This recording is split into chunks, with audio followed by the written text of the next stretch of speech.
Hello, good morning friend. Welcome to my new blog. मी राजू काळे नाशिकहून स्वागत करतो तुमचं आपल्या नवीन ब्लॉगमध्ये.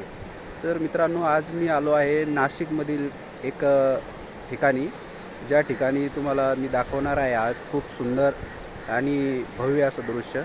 तर बघा, मी आता उभा आहे ओढा या गावामध्ये. तर तिथे तुम्ही बघू शकता मित्रांनो, हे बघा माझ्या मागच्या बाजूला खूप सुंदर असं दृश्य आहे. जबरदस्त असं नदी दिसते तुम्हाला. एकदम महापूर आलेला आहे मित्रांनो नाशिकमध्ये. कारण मागील गेल्या 6 दिवसापासून नाशिकमध्ये पाऊस चालू आहे.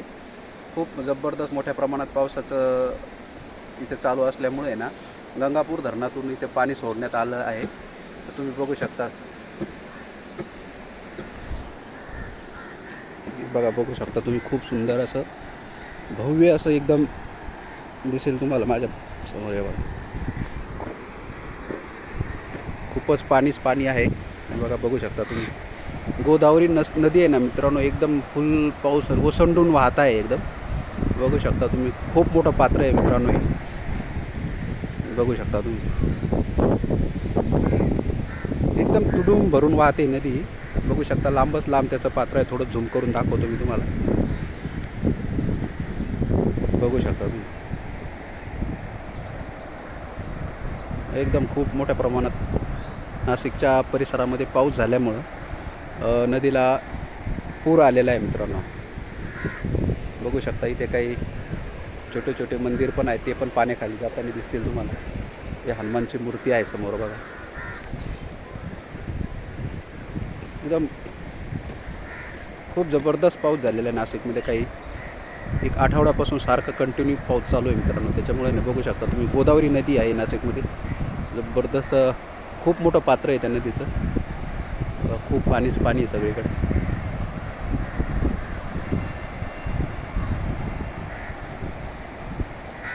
आत्ता पण सध्या बघू शकता तुम्ही, पाऊस चालूच आहे. बघू शकता मित्रांनो, आज मी उभा आहे नाशिकच्या पवित्र गोदावरी नदीच्या काठी आणि सध्या इथे अतिशय भीषण परिस्थिती निर्माण झाली आहे. सततच्या मुसळधार पावसामुळे गोदावरी नदी दुथडी भरून वाहत आहे.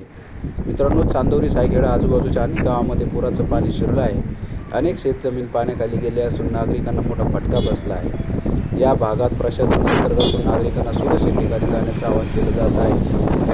आपण बघू शकता की संभाजीनगरकडे जाणारा जो रस्ता आहे तो पाण्यामुळे बंद करण्यात आलेला आहे.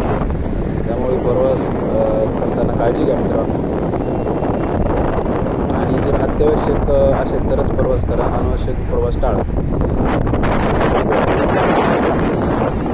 माझी सर्वांना नम्र विनंती आहे की पुराचं पाणी पाहण्यासाठी नदीची काठी गर्दी करू नका. स्वतःची आणि आपल्या कुटुंबाची काळजी घ्या. हा व्हिडिओ शेवटपर्यंत पहा. अशाच ताज्या आणि महत्त्वाच्या अपडेटसाठी आपल्या चॅनलला सबस्क्राईब करा, व्हिडिओला लाईक करा आणि शेअर करायला विसरू नका. धन्यवाद मित्रांनो.